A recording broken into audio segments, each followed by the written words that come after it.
Hey, everybody. I hope you're doing wonderful. It's me, Mercury. I am in Tulsa, Oklahoma right now on my book tour, and we only have 12 more events to go. By the time you're listening to this, we may only have a few more left to go.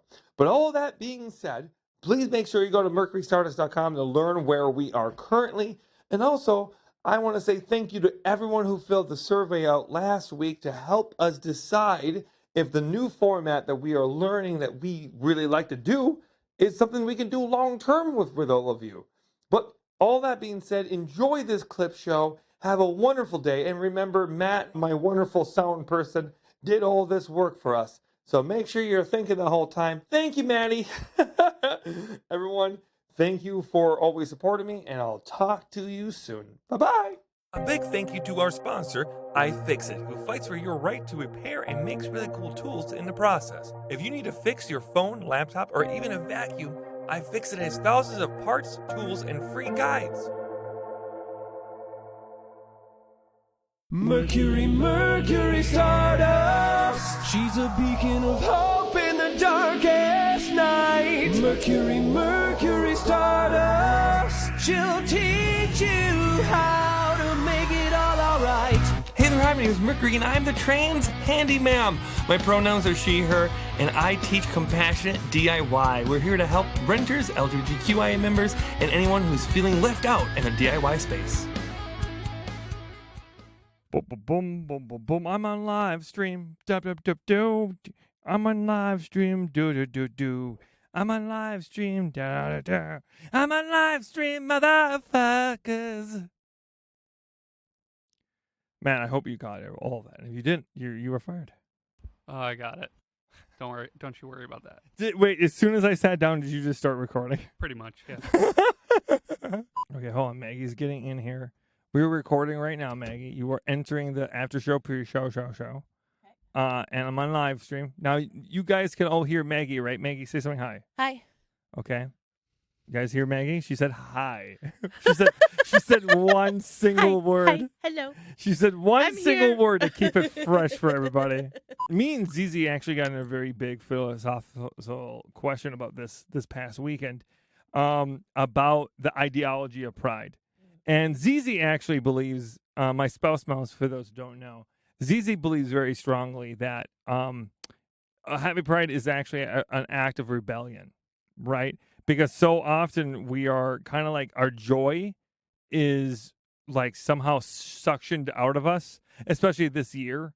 And the fact that we are celebrating ourselves so openly is actually an act of rebellion. Yeah. And I think that's partially true. I think two things can be true at one time. But I also think that there is a portion of people within the queer community who often don't understand the real intensity of the history of the queer community. And I think that sometimes we forget that Pride started as a protest. And we sometimes forget that Pride started on the backs of people who are no longer with us, right?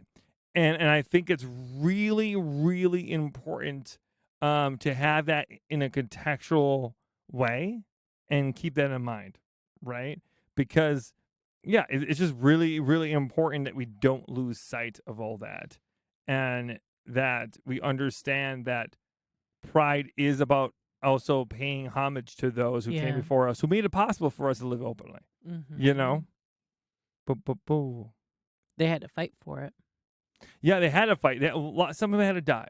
Yeah. I think like we should never sugarcoat it. People literally had to die to get the rights that we have right now, right? And often when we have these conversations, we forget about Harvey Milks. We forget about all the protests that remain nameless, right? So many people are no longer with us from so many reasons. The lack of AIDS funding when it should have been happening. So much has happened in the course of the last 60, 70 years of, of the civil rights movement for queer people, that it is really important to remember that there was one point of time that we couldn't even gather together. There could not be more than, two of us in any given space openly. Like, we couldn't go to public parks together. We couldn't have any gathering anywhere. It was illegal for us to have bars. Literally, the mafia is what ran Stonewall. So, like, we need to keep this stuff in mind when we are having these discussions, that the gathering of all of us in one location is actually an act of rebellion, is, in fact, something that historically could not have happened 60 or 70 years ago, a lifetime ago, right? Like, there are people who are around and alive right now who were living during a time where it was illegal for men to wear women's clothing, right? Which in some ways is kind of going back to that. You know, it feels like that. You know, some of these anti-drag laws feel very reminiscent of that, you know? Yeah. I mean, I think it's almost like striking a balance of outwardly celebrating, right, to the people who are not part of the community, and then within the community showing reverence for the history and having those conversations about how we got here. Absolutely. So when people ask me about going to Pride, I feel like, to me, when Pride's at like a space like in Milwaukee is at Summerfest, I just feel like sometimes it misses the mark a little bit for me. I wish that for every concert there was a talkback, and for every performance there was Like a public speak. Yeah, like for what I wish it was equal parts activism and celebration. I just think that there's a part of that that really kills me, because there are a lot of people in the queer community who take the celebration and run with it and don't understand that we're still actively in a rebellion for trans people specifically, right? So, and if your activism does not include Black trans women, you know, disabled people, if it does not include Indigenous people, your activism is horseshit. And I think that there's a lot of that at Pride too, where it's like very, you know, whitewashed Pride, where it's very like let's sanitize it, let's take the corporate Pride, let's take it leather out of Pride, which is wild to me. It's just absolutely nuts to see people try to sanitize Pride. I don't think we originally planned it that way. No. We just get into a room with each other and we just start bullshitting. Yeah, and Matt just started recording. Matt just records. Matt's our sound technician. Matt, are you there? Yes, I am. Matt is a sneaky little asshole. And we'll just like start going. Like I walked in here, Maggie, and I started doing something stupid.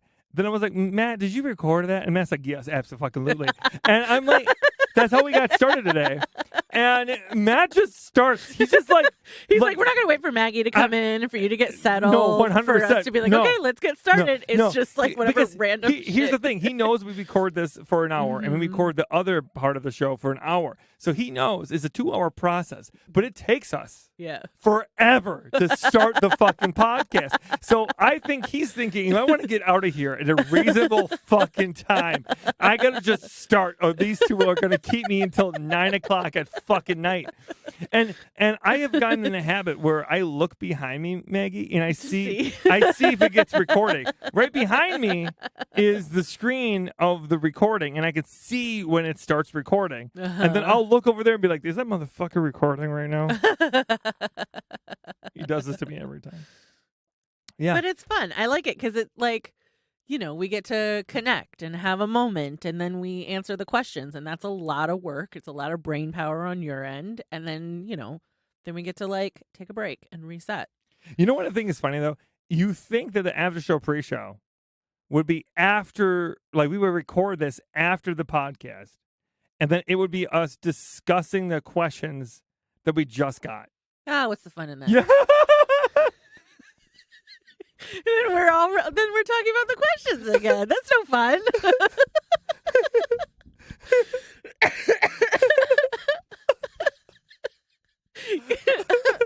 The way that you were like, fuck that. Fuck it. I'm like, I don't want to talk about the questions again. No, fuck it. They got what they want. No, fuck, I just want to hang out with you. I want to talk about either buttholes or political conversations. That's what I want. So I don't know if people remember this. People might remember this. About a year and a half ago, 6 months into doing this professionally or 6 months of doing this. I think it was like 2 months into doing this professionally. I had booked a college gig at Northwestern California University or something like that. And I was really excited. It was my first college gig. I think I booked it for $200. That's hilarious because Wild. my feed right now is like what, 10,000 now? Yeah, 8,000 virtual. My virtual feed is $8,000. I was charging $200, which is fucking nuts. That's a difference. Also, by the way, basically those speaking gigs pays for they pay for our shit. They really make this possible, for us to be able to do the business the way we do it and keep as ethical as possible. Very appreciative of it. But I charged $200 for this college. And I got the dates mixed up. I'm dyslexic. And I got the numbers mixed up. And I thought it was like, I thought it was supposed to be the 16th, but I thought it was the 19th. And I showed up, I kid you not, 3 days late. And I called up because no one was, I went into this Zoom call and no one was there. And I called up and she was like, it was 3 days ago. They didn't reach out to you? No, they did. They did. But I don't look at look at unmarked numbers. Yeah. And they didn't leave a voicemail. Oh. Yeah. And I did a video that day. I remember. I was heartbroken. I was shattered. I was shattered. I felt like I was failing. And all of a sudden 4 months later, Maggie, our lives cross paths, and I don't know how I would fucking do this without you. Remember seeing that video and like my heart just went out to you. And then when I saw that you were asking for some, for help, I was in the basement playing with Nick and Izzy. I was like literally in the middle of swinging Izzy on his swing, and I stopped because I saw your video and I immediately applied. And Nick was like, "Maggie, where'd you go?" I was like, "I gotta just don't talk to me." I was like literally shaking. Did you really apply that fast? Yeah, I saw your video, went and applied right away. And Nick was like, he totally understood. I was like, I have to do this. Don't talk to me. I gotta do this. For those who don't know, Maggie never met me until she applied for the job. Like, we did not know each other.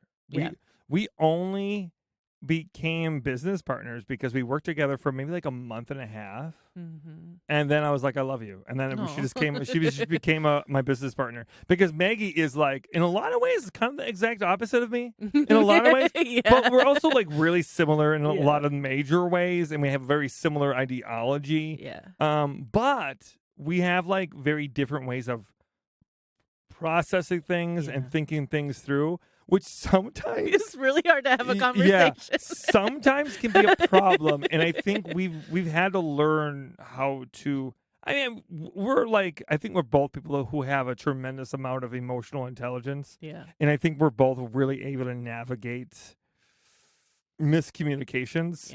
And we're both people who I think I understand when Maggie says something and doesn't mean it, or when I say something and I don't mean it the way it comes off. But because we communicate in very different ways, there are times where I'm like, I have no idea what Maggie just fucking said. What are the words that just came out of your mouth? I feel the same way. And sometimes I feel bad because I'm so blunt about it. I think it comes off that like I'm not trying to understand.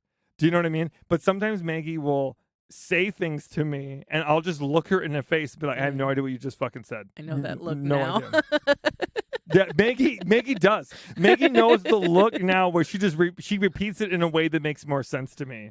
Because sometimes we just get to a point where we're just staring at each other and we're like, we can't talk anymore because nothing's making sense. Yeah, sometimes we're like, let's just walk away. We'll try again later. But here's the thing. This is what I love about this relationship that we have.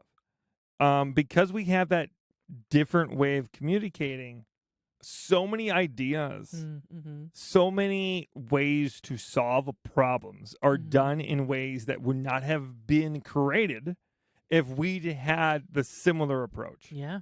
And I think that we typically, people in general, work best when they have people in their lives who make them and force them think differently. Yeah. And I think we have become better business partners and better founders of the company that's now grown. We have 6 people involved now, right? Mhm. Yeah, 6 people 6 involved. of us, yeah. Yeah, and that's a lot of people to care for, and we've only done this for a year. Mm-hmm. Do you know what I mean?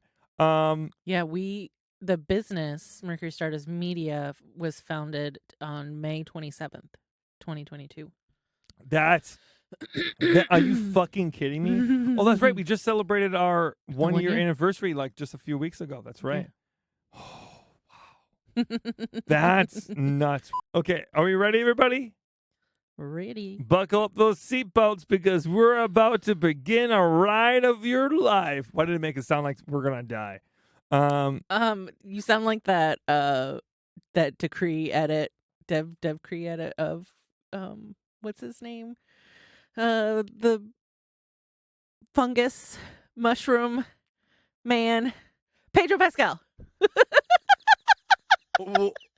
that edit of him going like, my roommate's out all night, so you can ride this cowboy as loud as you want to. Mushroom. You're talking about Maggie. That was right.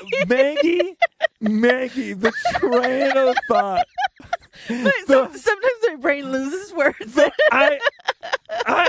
train of thought to give her Mushroom Man to Pedro Pascal is. Please, somebody tell me that you understand. I mean, in retrospect, I get how you got there, but I am just dumbfounded by that. That is fucking hilarious. Okay, are we ready to really start the podcast? Okay, ready? Okay, here we go. Buckle those seatbelts up because the road's gonna be bumpy. I feel like you and Ziggy are the worst. Because we're just fans. You two just love everything we do. Uh-huh. And I love that as a business, right? I hate that as a content creator. You know? Like, you two are always like, oh, I love this, I love that, and no one watches the video. Oh my God, I love when you talk about, like, long walks on the beach, hence a 4-minute video about walks on the beach. No one watches it. Or the ASMR video, you and Amethyst and ZZ and everybody got me so hyped about this fucking video. I spent 4 hours of my life on this video, redoing it take after take after take. I released the video, and it's my worst watched Wasn't video. It like 7,000 views in an hour? No, it was worse than that. Oh, really? It was Maggie. It was 1,000 views in a single hour. That's right. Yeah, it was with like 900. less something. than 90 likes. Yeah. It was 1,000 views and 90 likes, Maggie. Like 1,000 people saw that, and 990 went, "Nope, I'm good. I could do without that. Don't want that in my life." And all of you were like, "We need more of this." Sometimes your audience is wrong, is what I'm trying to say. Sometimes your audience is wrong. But before TikTok, I was much more humble, and I could feel myself being carried away by it. Sure. Do you know what I mean? Like, Yeah. it's an interesting feeling. I got to fight it. But again, I got all of you to keep me grounded because you guys insult me constantly. Constantly. So, constantly. Knock you down a peg or two. No, 100%. You know when Maggie first started this job, she was so, like, always lifting me up. And now Maggie's like, no, I got to get a pair of scissors. You know what? Fuck it. I'm going to get hedge clippers, and I'm going to make sure you are my height every day. I'm not that mean. Don't listen to her. I don't know. Guys, gals, non-binary pals, I'm telling you right now, I'm held hostage by Maggie's insults every single day. You know, as a trans woman, you know, in her 30s, right? I didn't transition until 30 years old. So, like, I know what male privilege is. You know, like, I feel it. And I've said this before on the podcast and, you know, otherwise before, but I really believe that one of the biggest pervasive issues within the trans femme community, especially for those who are older, is that we don't seek to shed enough of our privilege sometimes. Not in the sense of, like, I'm not talking about fucking sports and shit. That's the stupidest fucking argument. What I'm talking about is, like, the things that you expect in life. And the way that you expect your interactions with others to go. Mm-hmm. Do you know what I mean? Yeah. And anyone who's trans mask can tell you, Mm-hmm. if Basil was here, they could tell you immediately what that's like when your voice changes, Mm-hmm. when you start growing a little bit of a mustache, when your face shape changes a little bit more masculinely. Mm-hmm. I think trans mask gets it even bigger. I think trans femme can get it, but I think it's more like it depends on how much you pass, Yeah. right? I always hate that notion, but it also depends how much of femininity you project. Mm-hmm. The more femininity you project, the more likely you are to be treated with misogyny too. I love all people. Mm-hmm. I don't think you really do, because if you love people, right, you can understand where they come from. But if you love someone deeply, by the very nature, Mm-hmm. I was telling this to Basil. My belief is this: I don't think you can love all people. I don't think it's possible to love all people. Mm-hmm. Because if you love somebody, what happens when someone comes and hates that person you love? What happens Mm-hmm. when someone comes up to someone you love and say, "I want them to die"? What do you mean? Yeah. How could you love all people? So what's the line there? Mm-hmm. Are you going to try to reason with people who wish me to die? Or are you going to say, no, I understand where you're coming from, right? Yeah. And then if I respond in a way that defends my humanity, Mm-hmm. if your response is, oh, I think you crossed the line. I think you crossed the line. Yeah. I think you were being disrespectful. Yeah. I don't like your tone. Yeah. You were being rude. Yeah. It's really interesting the way that happens. I think it's just a cop out. It's a cop out to be able to say, "Oh, I love all people," but then to have no like actual accountability for your actions and the way that you vote and the way that you interact with people and the things that you let happen around you. Yeah. It's just a fucking cop out. It's like it gives you license to walk through life in a haze. Yep. Instead of like Oh, I love all people. connecting with the decisions that Yep. you're making as a person. You know, I think I hate the term woke in so many ways, because I think it's taken on just a different life of its own. But I really don't know another phrase that really describes what it's like to live with out of the haze. Yeah. When you realize so much of this is connected, so much is connected to white supremacy, Mhm. so much is connected to transphobia and hatred, and the very systems that we run in are connected to such things. It's like I don't know people who just refuse to see it Mm-hmm. at this point. In the 21st century that we live in, where we have so many information readily at our fingertips, and yet we are still refusing to see facts. Well, not everybody's perfect at everything. Wow.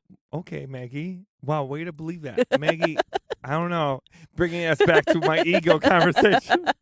Is that me insulting you? Yeah, Maggie, how dare you? You can't be good at everything, Mercury. I'm the trans handyman. I want my blue M&Ms right now. God, my water bottles are touching. What?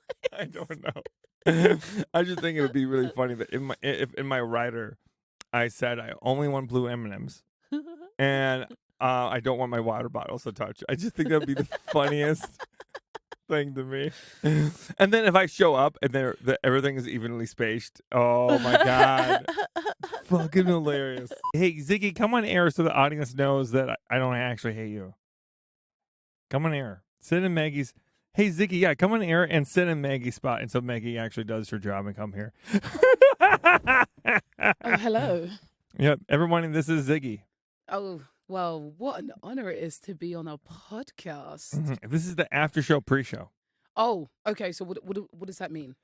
You know, as for someone who works here, you know very little of the things that we do. You know, But why do you keep me around? Because I'm an ESA animal.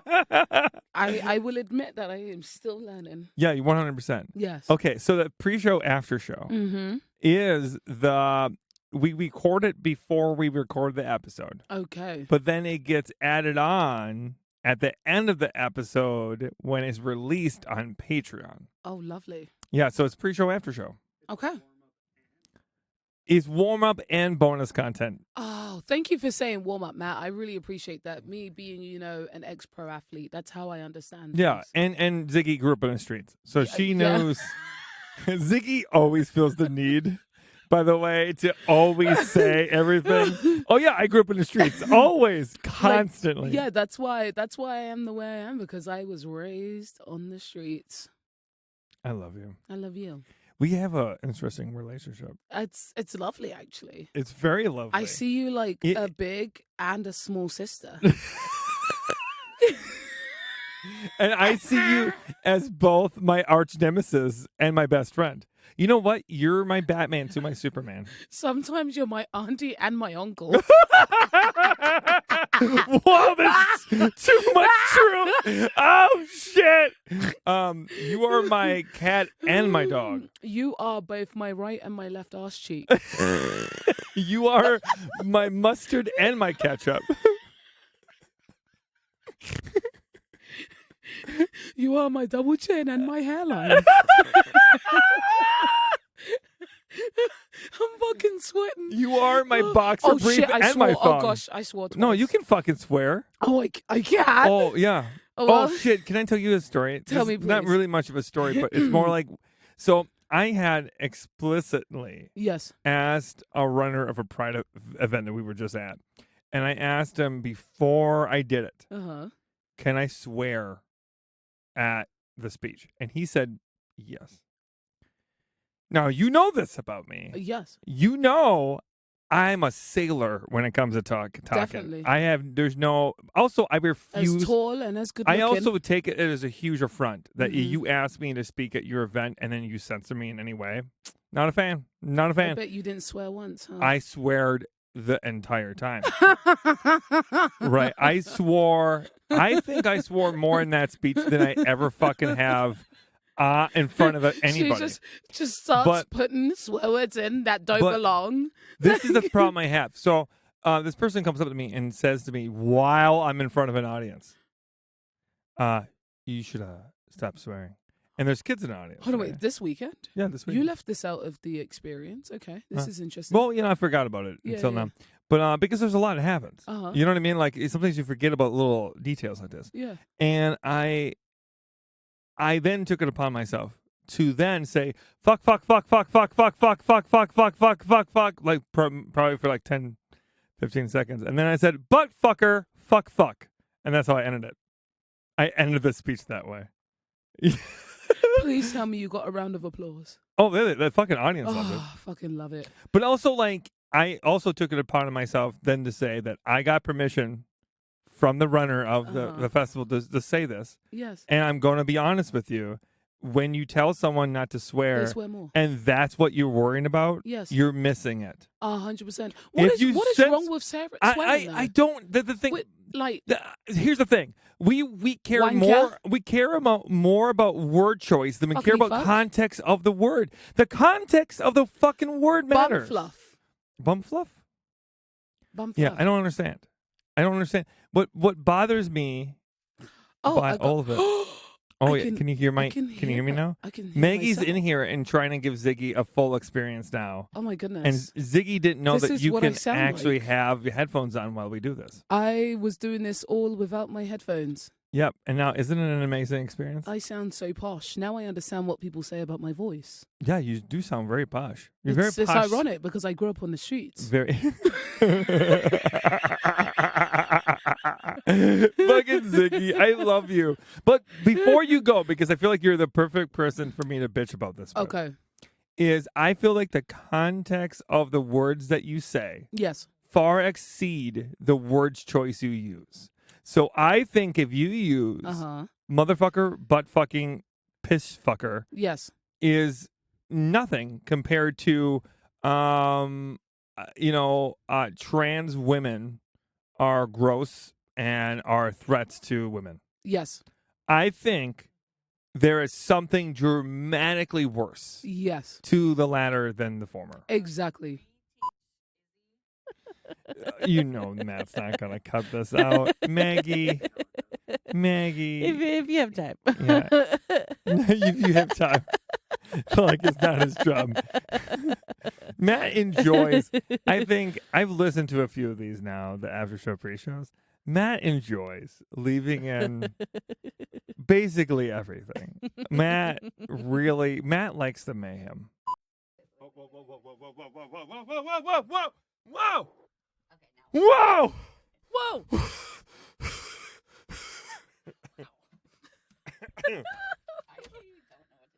Oh, Mercury disappeared. I'm here. I heard vitamins and medicine and powder. I heard all of it. Sometimes I start talking and she goes into her phone, and then I just realize I'm not talking to her No, anymore. no. I feel like this episode of the pre-show after show demonstrates more than ever that it is miraculous that we make any money as a company any given time. You know what? You know how we make all the money? You know how we do well? Maggie. It is largely. Sometimes it does feel like I'm pulling dollar bills out of my ass. Mercury's like, I want to do this. I'm like, okay. It does. I want to go on a 51 city book tour. We probably shouldn't tell the audience that I almost always insist on having a hot tub in my hotel room, right? We shouldn't say that. No, I think that's fine. You deserve it. You gotta.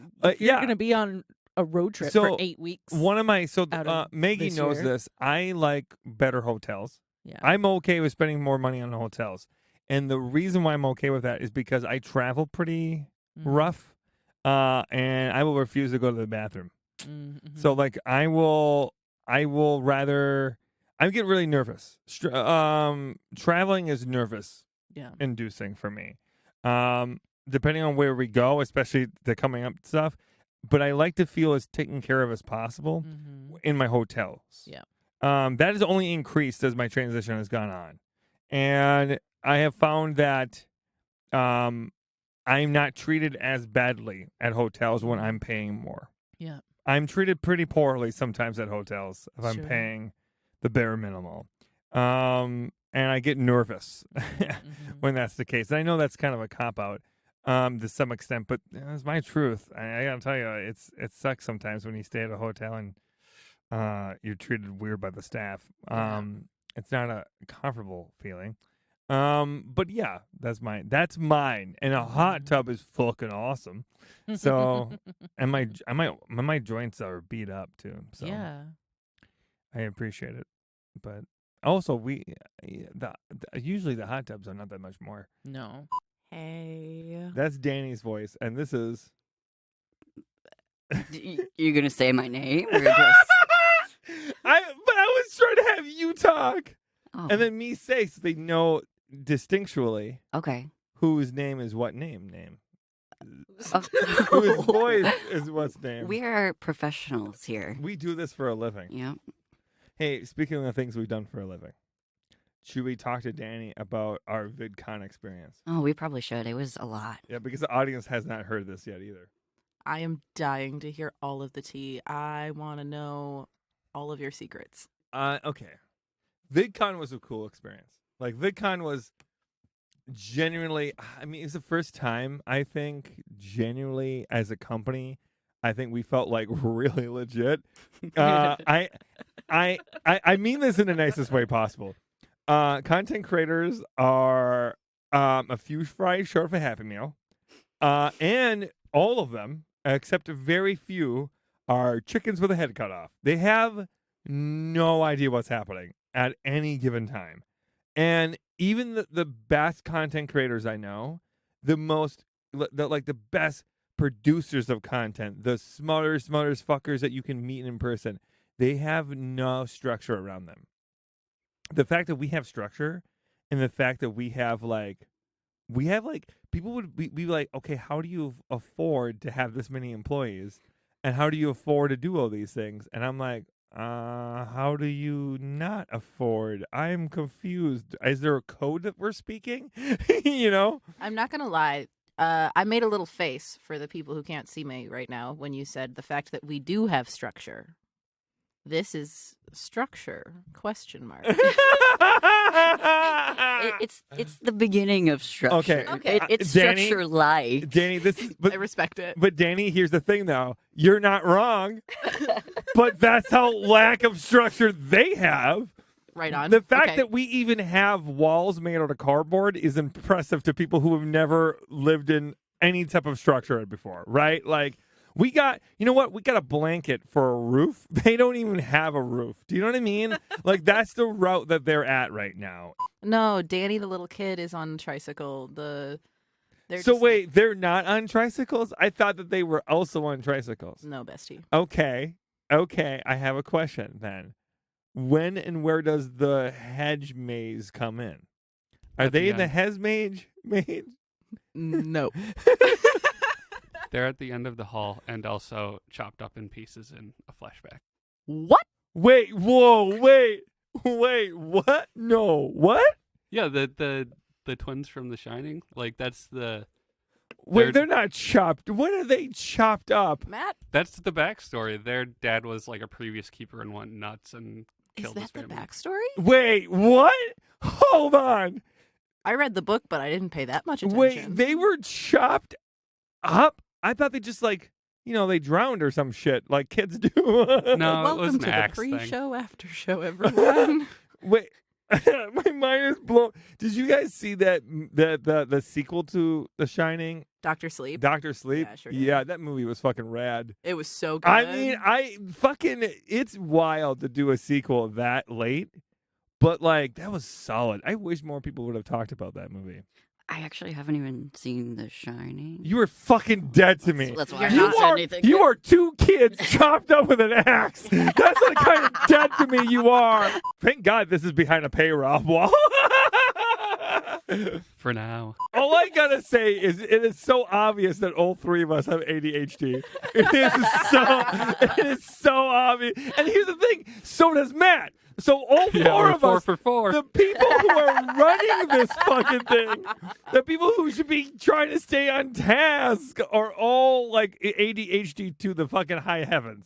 But like honestly though, like it can be really hard when you're changing hormones to handle the smell thing. Because for me it was the opposite. Like I went from being like a smelly ogre to like my body fucking smell. It completely changed. Okay, one thing that like no one ever talks about with testosterone is how much your pee smell changes. Fuck. Oh, straight up. It's so weird. I cannot tell you the minty freshness that my urine is now. My urine is so minty fresh. Like when it comes out, it's like, oh, good breath mint, you know? That sounds really painful. Oh, Jesus. It does. Rent should not be going up that much in No. a single year. No. It really shouldn't be. I don't know. That's fucking nuts. I mean, and also you tell me their justification. I mean, if it's went up that much, has pay went up that much? No way it has. No. No way. The UW system across the board got like a 3.5% increase last year. And the conversation we're having about us like locally, I think this goes to a global scale. When Of course. we made a video together 4 months ago, Something like that. where we talked about having some type of like renting system where it was like stopped at 5%, because I think that is like the standard in California is stopping at 5%. I think that is something that is in Seattle. I don't know if that's true or not. I'd have to look it I up. can't remember what it was, but we got a lot of feedback on that video. But something I saw in that video that was universal in the comment section, no matter where we posted it, was that people were like, oh, yeah, that's the same thing that's happening in Ohio. Same thing that's happening in Florida. Same thing that's happening in North Carolina, Boston, etc. You name it. Same thing. 250%, $300, like $250, $300, $500. That's nuts. That's a huge percentage of people paying that much more every year. Mm-hmm. My God. And That's the sweet. landlords aren't doing anything extra. No, it's like $3,000 to $4,000 more you're paying for rent every year. Mhm. That's nuts. Yeah. So like, I don't know, when we're having these conversations about transit and housing, I think they kind of go hand in hand. I really do. I think so too. Especially yeah. because when in the middle of the city in Madison, they priced us out pretty hard. Mm-hmm. Like you're talking about moving in with multiple people. Mm-hmm. If it wasn't for my financial situation that has changed so rapidly in the last 2 years, there's no fucking way Right. I could live where I live right now. There's no No. way. So I don't know how the system gets better without just throwing more money at it. Hey, Maddie, how long have we been on here? How long have we been talking on the after show, pre-show, show? About 30 minutes since you started talking, it looks like. Okay, let's talk about butts. Matt, how's your butt doing? It's good. It's in a chair.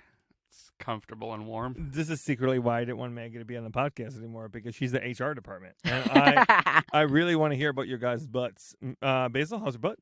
My butt's okay. With the moving, like it's been a little sore. There's a lot of stairs, okay? Because like you've been to my old apartment, and there's a lot of stairs there. Just as many at the new place. Just as many? if not more. Damn. Yeah. Damn. My butt's gonna be real nice looking. I am. I wasn't expecting that's where you were going. I thought you were being like, "Oh yeah, my legs are so tired." No, you're going for no. It's like Stairmaster. My ass is gonna be fucking padded and ready Oh, to yeah. go. Oh, yeah. And my butt, pretty flat these days. Not putting a whole lot of butt juice in it anymore. Not like doing a whole lot of like crunches and shit like that. Not really into the exercise. Riding my bike. Haven't done that in a month. We came back from VidCon. And the fire from Canada was now really, finally really got to Wisconsin in a bad way. It was already in Wisconsin. Air quality has been kind of bad all summer, but it definitely has gotten pretty bad right in the last week or two. The day after we got back from LA, literally one day of being back home, I couldn't even go outside without a mask on. I saw. It was it was like having fog down, but no, it like a very different feeling. Like it felt very ashy, of course. Sure. But yeah, you would go out and your lungs would hurt. If anyone listening is familiar with Silent Hill, it was Silent Hill. I was wondering. Yeah, especially because like living with ZZ and seeing the mobility issues that they have had from time to time. And Sure. Boy, motherfucker, that has opened my goddamn eyes. Yeah. That has made me angry about every transit issue. Because like it when we were down in Chicago last year to celebrate our anniversary, it was just an absolute nightmare. And if you were, especially for ZZ, they don't have a full-time, they're not in a wheelchair full-time, right? Right. It really is, travel does a number on them, and then they're kind of in a situation where they have to be in a wheelchair. Sure. So when we're at museums, you're throwing a fucking dice of what kind of chair you're gonna get. I will never understand why a museum will not have wheelchairs that can fit through their doors. This happens like 50% of the time, Baze. I kid you not. Every time we go to a museum, it is like the chair we are given from the museum may not fit through their own doors. And what is their suggested solution for You this? got to get out, fold the chair up, and put it in there. Every time. Every time. Wow. Getting in and out of spaces is an absolute nightmare. I got a call in my flippin' ear. Is that what happened? Yeah.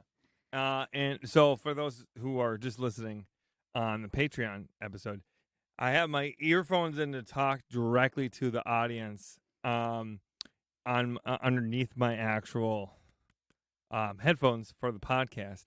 And while Matt was talking, my ears were vibrating.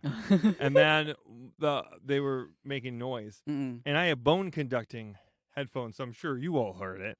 And it gets so weird because I can't hear you in my left ear in my headphones. Sure. Right?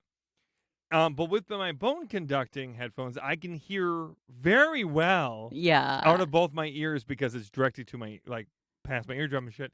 So just imagine Matt talking and all I can hear is mono. And then out of nowhere, buzzing comes and it's like fucking stereo. That was the weirdest fucking thing in the world. Hey, I get everyone it. tells me I know. my fanny packs are cool. I know you are very defensive with your fanny pack, but I'm going to say it. There is no way that you can effectively make a fanny pack. I almost said a t-shirt. There's no way that you can make a fanny. Oh my god! I'm now going to say it's a T-slur pack from now on. That is fucking hilarious. Hey, I could fucking say that. We could fucking say that. This episode is brought to you by Gay. Gay. They're just looking out for you. Yeah, all my doctors, for some reason, constantly tell me that I don't treat myself well. I don't know. I mean, I should get new doctors. But anyways. I'm not sure that's the take. I don't know, Maggie. I think something's wrong with them. I mean, if they all think the same thing, they're not, I don't have diverse thought. You know what I mean? Yeah. God damn. They're the common denominator. Yeah, they're right? the common all denominator. Those people. They all agree on the same thing, so they must be the problem. And that's the shit you can't learn unless you traveled and did shows for a living. Mm-hmm. And I think that's a big advantage for us as a company is that, like, I literally have done this before. Yeah. Like, no, for sure. Like yesterday when we were talking about the what could go wrong, Mm-hmm. I'm like, let's just focus on how we, make a show happen, because it's the same theory before. If you're in the town, you have to perform. Yeah. So then we would just be like, the thing is, you would know all the bartenders from the last time you came in there. And you would call the bartenders up and you would have their numbers and be like, hey, do you still work there? If you don't, where do you work now? Can we get in there? And then you always wanted to know what all of the venues were in town. So basically the same thing for us, But today we're going to talk extensively about all the things that can go wrong, about like how what are the steps about throwing someone out if you have to? Right. What are the steps if there is a threat? Right. What are the steps if we have a counter protest? We have protesters and we need counter protesters. Mm-hmm. How do we do that? What are the routes to make all that happen? I don't know if I've ever told you. Did I ever tell you my travel prep plan? Mm-mm. Oh, okay. Here we go. So might be good to hear before you travel for 4 months. So whenever we went to locations, when we traveled for a living, this is the Back for the Cabaret show for those who are new to my history. But we did a traveling cabaret show for years and years and years and years, and I traveled 126 different cities, 25 different states, or something. And weirdly, we will be doing more states, I think, than that. There'll be states that I have never gone to. So that list is going to be like up to like 35 probably. I've never been to Alaska, never been to Hawaii. I will still have never been to Wyoming. I've never been to Montana. Why would I be? Yeah. Why would I have performed in Montana? I don't think I've ever been in Nebraska.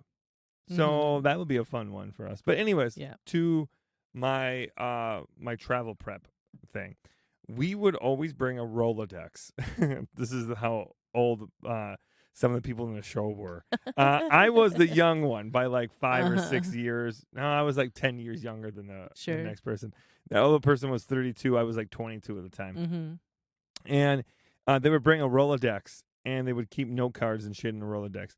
And every single bar we went to, every single venue we went to, they would take out a card, and they would have the name of the lead bartender, the name of all the staff that helped us, the location, and then right underneath at the very bottom, it would state problems. Yep. Like it would be like we didn't have enough extension cords, or bad communication at bar, or lead bartender had it out for someone.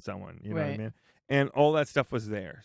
And then Basil will take care of food when we're on the route. We used to have a total of 5 possibilities for food in every single location ahead of time. Because, again, you didn't have MapQuest. You didn't have Google. You didn't have Google like you do or now. your portable phone. Yeah, internet. Everything was mapped out, and then you would have to spend you would have every time we would go into a new state, you would pull over, and you would go to get their version of the Badger book.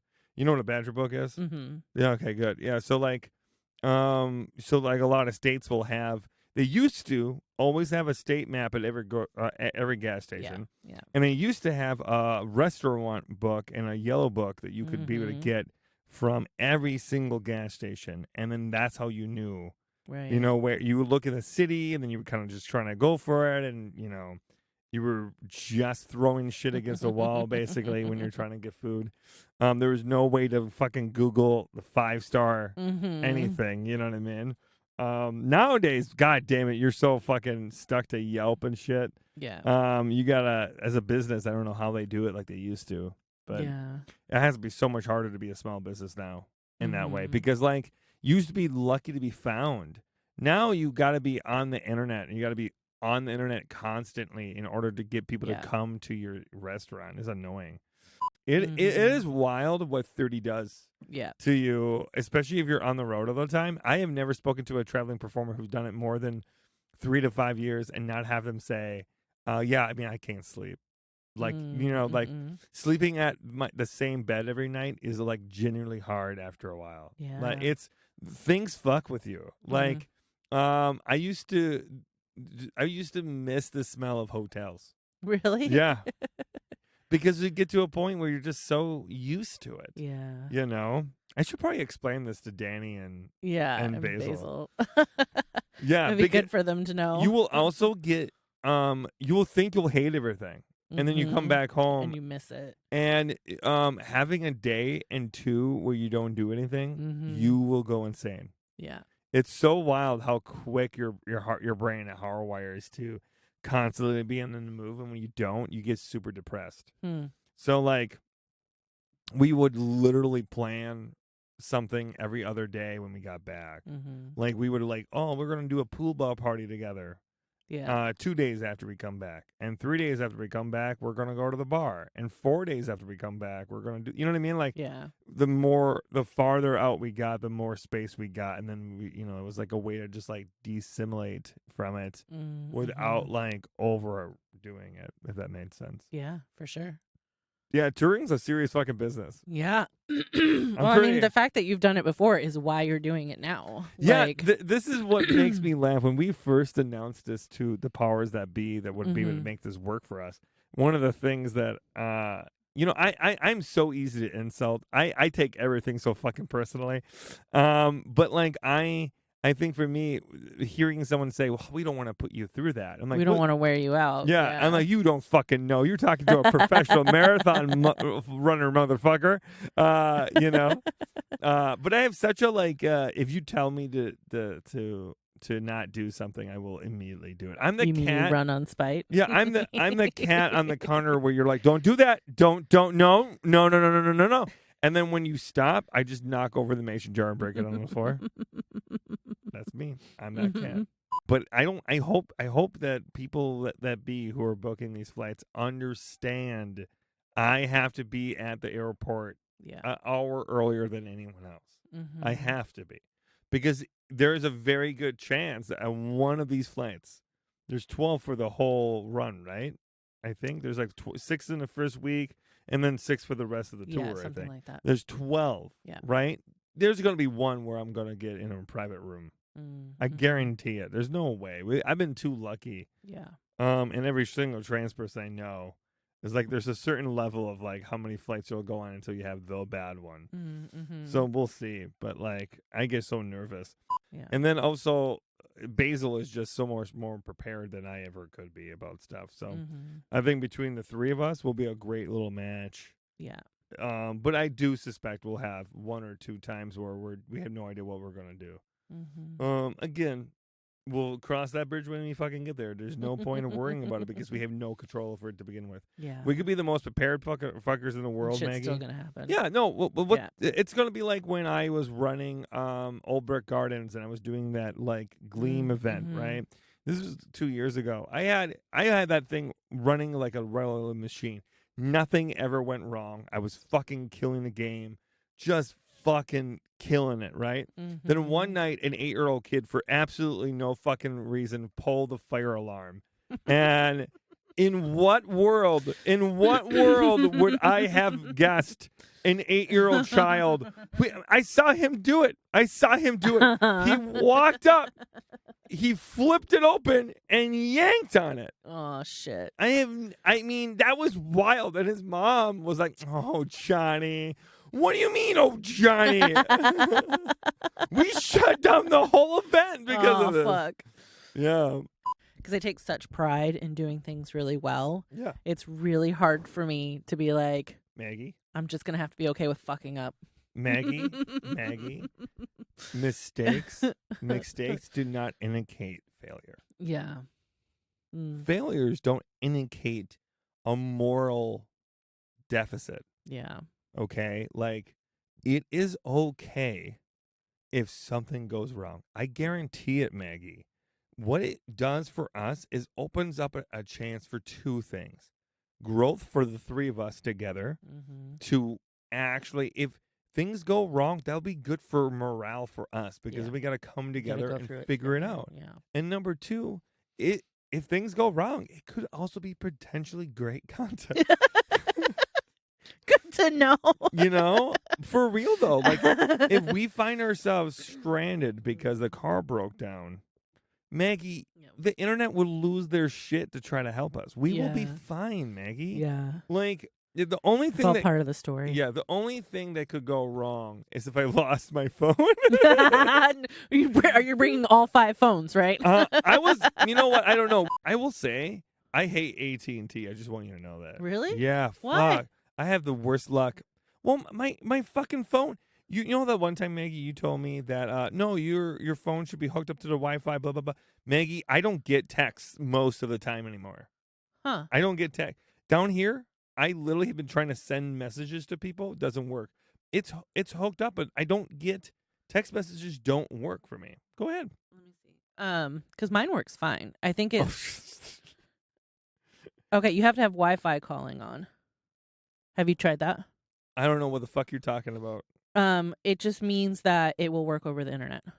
Are on- you on telling me Wi-Fi. this whole time I haven't had Wi-Fi on? You haven't had Wi-Fi calling on. Are you fucking kidding me? That's the only way I can make calls from down here too, is have Wi-Fi calling on. You shut the fuck up. Are you kidding me? I'm pretty sure it should You work had the phone for less than 30 seconds. Matt, go back. Go back. How long? Matthew, how long was that? Definitely less than a minute. Are you fucking kidding me? From the moment that I said, I don't know, to me handing it to Maggie. I am outraged by this. Fuck you. It should your text and calling should work now. If your texts don't work, then it's Messenger's problem and not your phone. Oh my God. Guys, it's been so bad. I'm sorry. I didn't know you didn't know. No, Maggie, I have literally spent 30 minutes trying to find a good reception to text people sometimes. I'm not kidding you. Send a test text and see if it goes through just fine. No, it's fine, Maggie. I trust you. Well, I want to make sure that No. it's working. I'm gonna no, I don't even want to know. No. I don't want to. I'm mad. I have never felt more anti-trans IT lady than right now. This is the worst moment in the trans IT lady lifespan. I'm sorry. Jesus, Matt, we're starting the fucking episode. Matt, And we're done here. Matt, we're done here.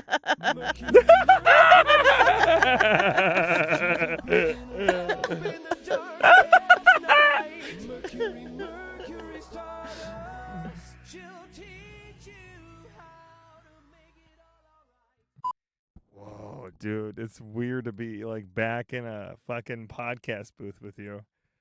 Dude, how long has it been? 10 years?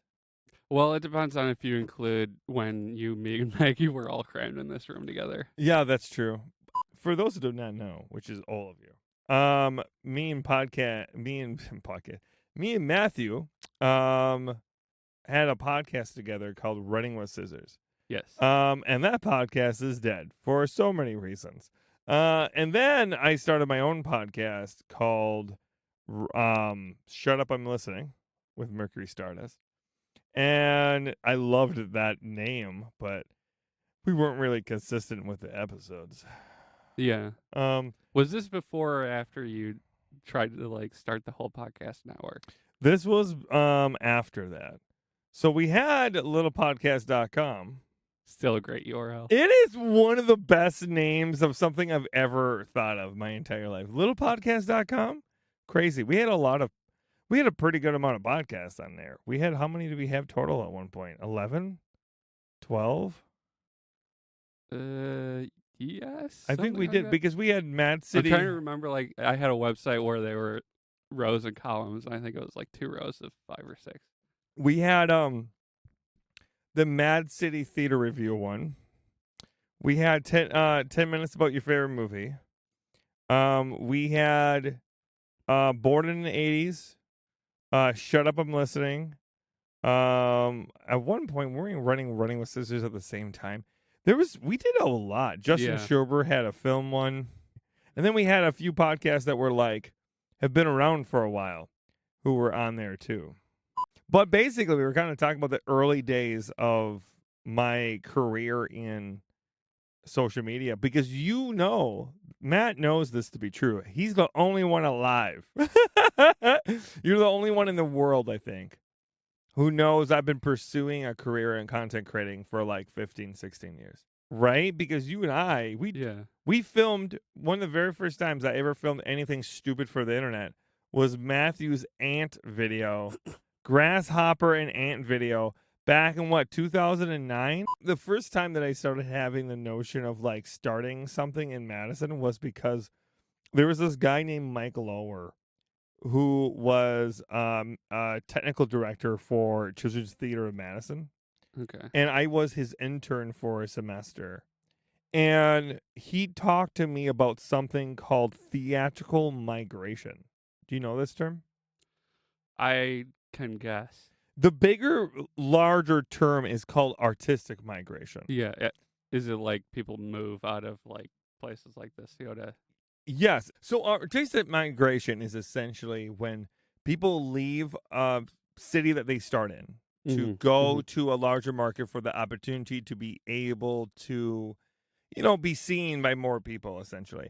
Now, I believe with the addition of streaming services and social media, I think that has shifted. I think the thing that I have been saying since 2008 or 9 is that I believe that not only could it shift, I think you can make some type of like media company. Mr. Beast has proved this theory in North Carolina. Oh, because where he's he has basically built that entire town at this point. I don't know why. I just always assumed he was like in LA. He's I guess not. because LA Beast is also a YouTube channel. I believe he's in North Carolina or South Carolina. Okay. And he is, look at him. He has his whole production company. He fucking knows that that's the route to go. And I have been saying similar things for a long time. Is that I think that like we're doing it right now by building the company out at a much, much, much more slow, smaller scale than what Mr. Beast has done.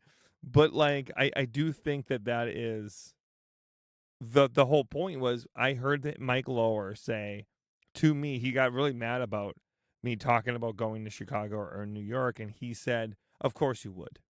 Yeah. Because all of you do. All you young, stupid kids go somewhere and you put all your time and energy into there. So I really early on got a very impressionable view of what the artistic world was. And it was a gruff, mean guy who believed that the world was corrupting the youth, essentially, And I was really young and impressionable. So for years, I would think to myself that the worst thing I could do was to leave Madison. So that's probably why I stayed in Madison as long as I have. I have always thought about leaving, but I always thought I would be one of the bad ones if I did. So here we are all these years later, and the journey that you and I have been on as best friends. I mean, it's really fascinating because, like, from littlepodcast.com to then you being the sound person of all my endeavors. Well, we were wedding DJs for Yep. we were prom DJs. Yep. Homecoming DJs. Yep. We were also we did light design and sound design for theater companies together. We did that before. Yeah. Yeah. The outdoor theater, even. Oh fuck yeah, we did the whole thing. That's right. That was just another crash and burn. Yeah. And then we also did the burlesque show together. And then you were my co-host and sound person, and I hosted and produced the show. So that's the thing. You and I have this long history of like things. I have said this over and over again. You're the only person who has witnessed my rise and fall over and over and over and over and over again in all these endeavors. My crash and burns. From my theater career to my puppeteer career to me traveling with Shea Bechet from the podcast to all of it. You're the only one who's seen it all. Yeah. I've said this before. I don't say it directly, but I do say in all my speeches and on the podcast a lot. I hid in order to survive. And in retrospect, it's now I understand like what I was doing, but I was really trying to mask and hide my femininity and hide who I am from a world I knew was going to beat me up. So, the louder, more insulting and rude I got, the more there's no way that person's trans would get. Yeah. The more that I supported the patriarchy, the farther I'm away from it being against the patriarchy. Does that make sense? Yeah. And the farther away I am from transness, but now it's like a little bit more of the opposite. Now I say loud and offensive things to people who are upholding the patriarchy rather than Yeah. the opposite, It's you still have that same energy and that same fun. You just have to direct it at a target. Yeah, well, that people won't be mad about. I used to always say that I like looking back at me in my 20s, I really think that I had nothing to say, so no one wanted to listen. Do you know what I mean? Like, Yep. That's why nothing was successful. I had no reason to drive. I had no reason to do those things. I had no reason to pursue these things, right? I just wanted these things because I wanted these things. I thought I deserved these things. I thought I deserved attention. I thought I deserved an audience when I was in my early 20s. But that's not how that works. No. I think it's interesting because like it did work for Mr. Beast, right? But then you see Mr. Beast as a person, and I do think there's some ethical things we should be able to call him in question for, especially because of how much he upholds capitalism. But I will say that like he does do genuine good in the world, and that tends to be his mission. So I think that that's like kind of an interesting thing where even with him, there's a purpose to all of his, drive. If there is why do you want a platform?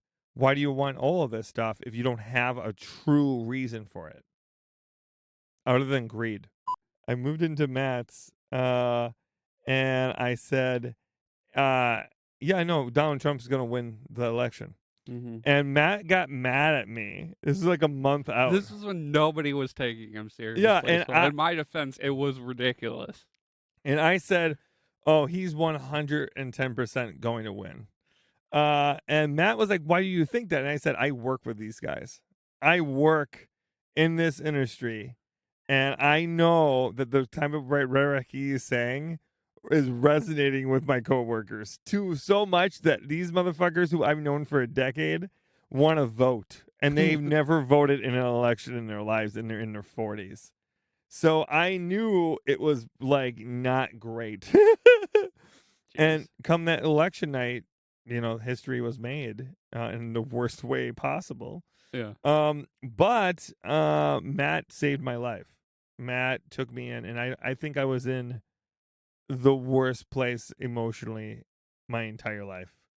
in that like 3-4 month span. I just was trying to hold it together. And I slept on a cot in Matt's living room, and my cats Finn and Wesley came with me. And yeah, if it wasn't for Matt, I wouldn't be here. I'm 100% convinced of that. Yep. And Matt took me in that one time, but I also lived with you when we were in college too. So yeah, that's our journey. Okay, we gotta take one break here. Matt, we are in the dark now. The lights just went out. The lights went out. Maddie, Let me go get Basil to get some. Or no, Matt, no, will no, you no, bring no. some? Matt, you just I'll bring bring us. some more Yeah, batteries. yeah. We're gonna. I purposely try to set it up so we can have a pause. Oh. That's why I was like, and this is what we're gonna do. And then I cut it off because we're in the dark, and the audience. They can't see you. The audience on my TikTok live is just like, what is happening? Mercury, we can't see you. We can hear you, but This we is can't what see happens when all your lights in your studio for your production studio are all on batteries. I will say this for all the listeners who are listening to this. I have no idea what people think about it. Do people say anything about these? Do people comment? No, not really. The theme song was created by Rhodey Walker. Questions were picked up by our production assistant, Ziggy. A big thank you to our executive producer, Basil. And this podcast was recorded and edited by Matthew Allen Haig. Thank you for listening. See you next time. If you enjoyed this episode of the Handyman Hotline, you can listen to an even longer version by supporting us on Patreon. If you support us on Patreon, $10 or more, you'll be able to get an extra long 30 to 45 minute section every single week. Isn't that amazing? More of me and Maggie. Wow! So thank you so much for all those who already support us, and you too can support us and listen to more on our Patreon. Thank you. Bye-bye. So grab your hammer and nails and paint your nails if you want to. You're worth the time it takes to be you. She'll teach you how to fix your house, how to fix it by yourself. The trans handy.